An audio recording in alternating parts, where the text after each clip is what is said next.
Masih di Power Breakfast, pemirsa, kini kita masuki segmen Market Buzz. Indeks harga saham gabungan pada akhir pekan lalu mengalami penguatan selama 2 hari berturut-turut setelah libur Tahun Baru Islam. IHSG berhasil rebound ke zona hijau pada akhir perdagangan setelah sempat terkoreksi. Ya, namun tidak sejalan dengan indeks harga saham gabungan. Pergerakan rupiah pada akhir pekan lalu melemah 0,43% terimbas sentimen dari FOMC yang akan dilaksanakan pada ataupun konferensi persnya pemirsa ya pada 27 Juli mendatang. Indeks harga saham gabungan di pekan lalu menguat 2,28%. IHSG pada perdagangan terakhir pekan lalu tercatat menguat 0,24% ke level 6.880,8. Kenaikan tersebut memperpanjang kekuatan yang terjadi pada IHSG sepanjang 2 hari berturut-turut.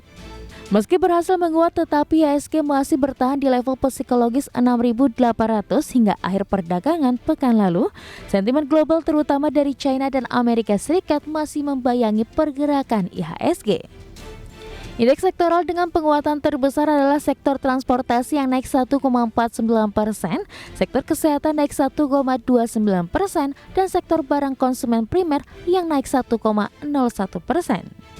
Sedangkan indeks sektoral yang turun adalah sektor perindustrian yang turun 0,19%, sektor barang konsumen non-primer yang turun 0,09%, dan sektor keuangan yang turun 0,08%. Lantas saham-saham apa saja yang paling melonjak selama sepekan kemarin? Mengutip data RTI saham PT Petrindo Jaya Kreasi Tbk atau Cuan, menduduki posisi top gainers naik 46,91% ke level 1.425. Lalu saham Pras melonjak 19,38% ke posisi 191, saham PT Bumi Resources Tbk melesat 11,81% ke level 142. Kemudian saham PT MAP Aktif Adi Perkasa Tbk menguat 9,75% ke level 760 dan saham PT Bumi Serpong Damai Tbk naik 9,55% ke level 1.205. Sementara itu rupiah tak kuat melawan dolar Amerika Serikat. Dalam sepekan kemarin nilai tukar rupiah terhadap dolar Amerika melemah 0,43% terimbas sentimen dari Federal Open Market Committee atau FOMC yang akan melaksanakan konferensi pers pada 27 Juli mendatang. Konferensi pers itu diketahui akan membahas kebijakan suku bunga Amerika Serikat lebih lanjut yang diperkirakan akan kembali menaikkan suku bunga yang akan menguatkan nilai tukar dolar. Pada perdagangan Jumat lalu rupiah ditutup melemah 0,23% di posisi Rp15.020, terendah dalam 6 hari terakhir. Pergerakan rupiah di Gisdor BI sejalan dengan rupiah spot. Di pasar spot rupiah ditutup pada level 15.027 per dolar Amerika Serikat. Di akhir perdagangan pekan lalu melemah 0,27%. Berbagai sumber IDX Channel.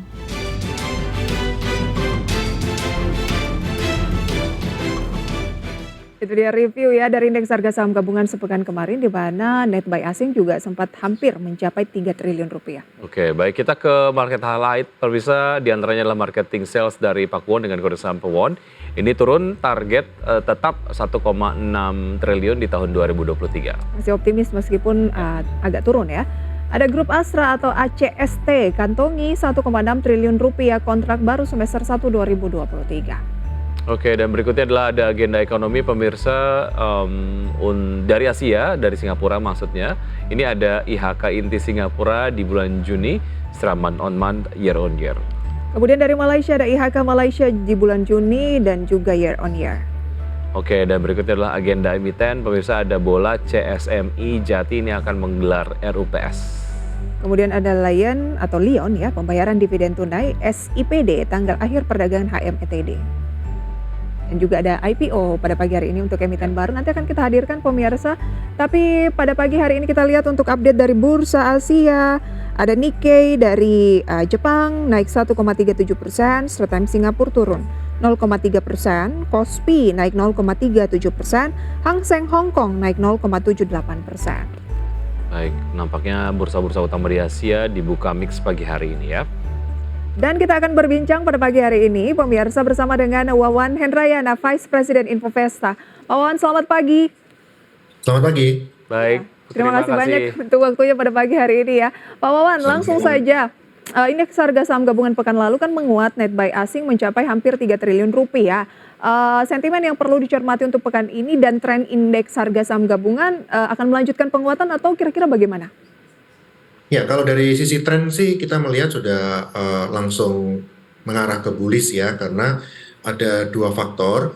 Faktor pertama memang kenaikan suku bunga di Amerika Serikat, tapi ini sebetulnya sudah price in sejak kemarin ketika IHSG terkoreksi. Seperti tadi disampaikan, banyak analis berpendapat bahwa ini kenaikan suku bunga terakhir di Amerika Serikat dan di Indonesia sendiri tidak ada kebutuhan untuk menaikkan suku bunga. Kita lebih mungkin nanti setelah US itu sudah naik, justru mungkin kita di Q4 nanti bisa ada turun, ini jadi sentimen positif. Lalu kedua, harga energi itu kembali merangkak naik.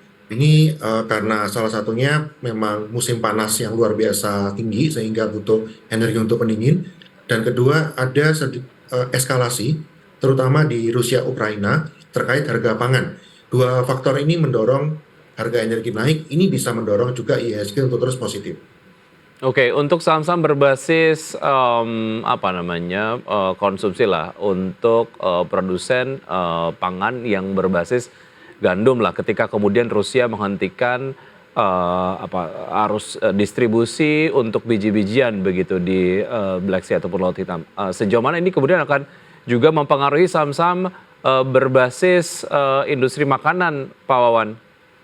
Ya, kalau kita lihat memang terutama untuk produsen instan kita ya, ini sangat berpengaruh kepada harga gandum untuk profitabilitasnya. Tetapi kita sudah melihat bahwa ketika terjadi pandemi kemarin pun, lalu juga ketika awal-awal perang Rusia Ukraina, memang menjadi sentimen negatif, tetapi lebih ke jangka pendek, karena dari sisi penjualan juga dari sisi growth, ini masih sangat baik sekali. Jadi, kalaupun nanti ada koreksi pada saham-saham yang memang terutama mie instan, ini saya rasa kesempatan baik untuk masuk untuk investor. Oke.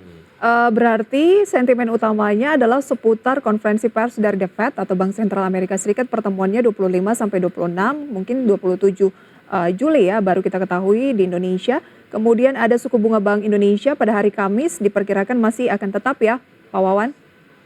Iya, betul. Oke, dan juga ada sentimen harga energi yang mungkin akan naik jangka pendek karena cuaca ekstrim yang panas di wilayah Eropa khususnya. Oke, dengan demikian apa yang Anda rekomendasikan untuk awal pekan ini? Saham-saham apa saja, Pak Wawan?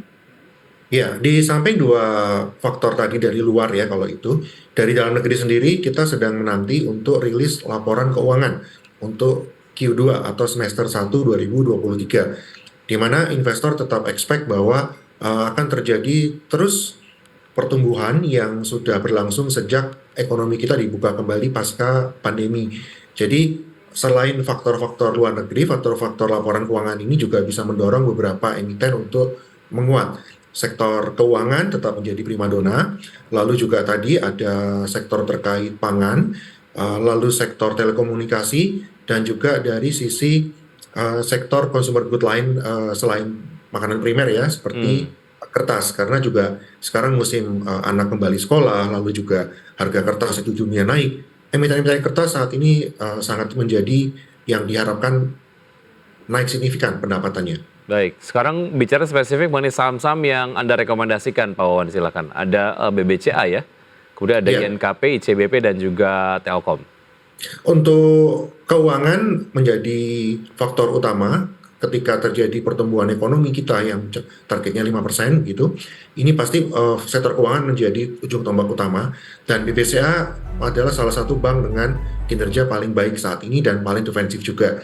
Dari sisi harga sendiri, BBCA memang sudah relatif tidak murah di level 9 ribuan, tetapi saya masih menyarankan untuk diakumulasi beli karena walaupun harganya dibanding bank lain tidak murah, tetapi dengan prospek dan juga kinerja fundamentalnya, kita masih bisa melihat BCA itu ke level 9.500 di akhir tahun nanti.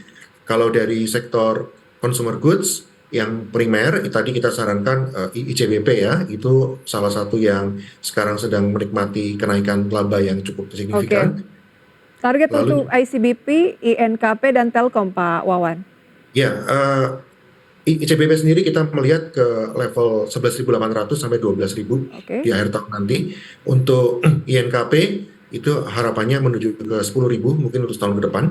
Dan juga untuk Telkom itu jangka pendek kita melihat akan menuju ke 4.000 lagi. Oke, artinya ini secara termin investasi untuk saham-saham yang Anda rekomendasikan menengah ke panjang atau pendek saja, Pak Wawan? Untuk keuangan dan juga consumer good kita melihatnya bisa menengah ya. Untuk kertas kita bisa melihat jangka pendek akan ada kenaikan signifikan termasuk juga di telekomunikasi. Oke. Dan Pak Wawan kita tahan dulu ya, pemirsa kami juga sesaat lagi akan menghadirkan seremoni IPO dari Bursa Efek Indonesia. Ada emiten teknologi yang akan IPO pada pagi hari ini, tapi usai jeda tetaplah pemirsa di segmen Market Buzz. Ya. Pak Wawan, masih bisa dengar suara kami dari studio Pak? Ya, siap. Oke, apa tips untuk pemirsa di rumah untuk pekan ini ataupun menyambut laporan keuangan mungkin Pak? Ya, untuk pekan ini karena memang ISG masih dalam tren menguat ya, bisa dilakukan akumulasi untuk belanja, terutama nanti setelah laporan keuangannya itu rilis.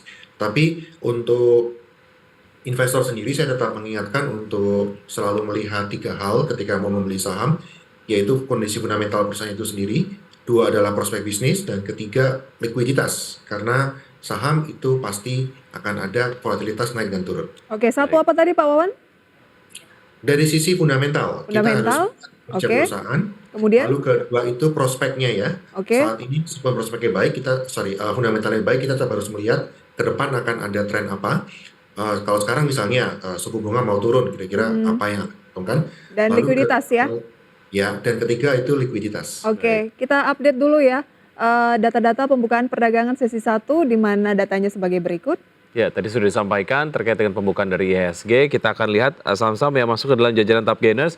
Pemirsa diantaranya adalah ada BBCA, PTBA, Telkom, dan juga Inet dengan penguatan masing-masing 0,27%, 0,72%, 0,26%, dan 2,97%. Menarik. BBCA? Dua saham pilihan yang tadi sudah disampaikan oleh Pak Wawan ini masuk ke dalam top gainers ya. Ada BBCA dan juga ada Telkom. Betul, ada BBCA dengan kenaikan 0,27% di 9.175, PTBA di 2.810, Telkom di 3.870, dan Inet di posisi 104.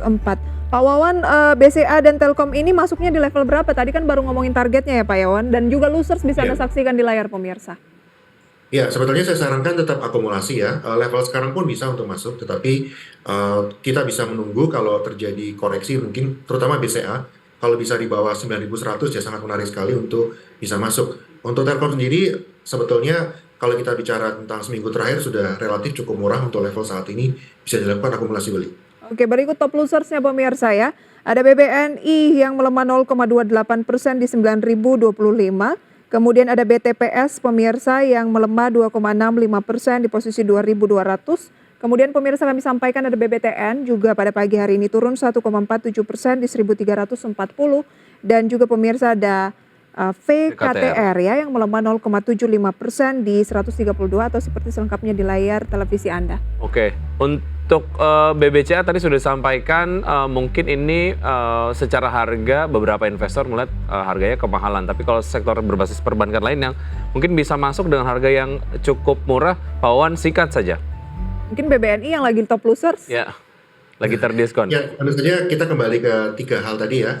Sisi likuiditas tidak ada masalah di harga perbankan, tapi dari sisi fundamental dan prospek saya rasa untuk BBCA meskipun relatif mahal tetapi masih unggul dibanding bank lain. Oke, mahal bisa lebih mahal lagi ya Pak ya. Baik, terima kasih banyak Pak Wawan sharing informasinya pada pagi hari ini dan sukses selalu untuk Anda. Selamat pagi. Terima kasih Pak Wawan.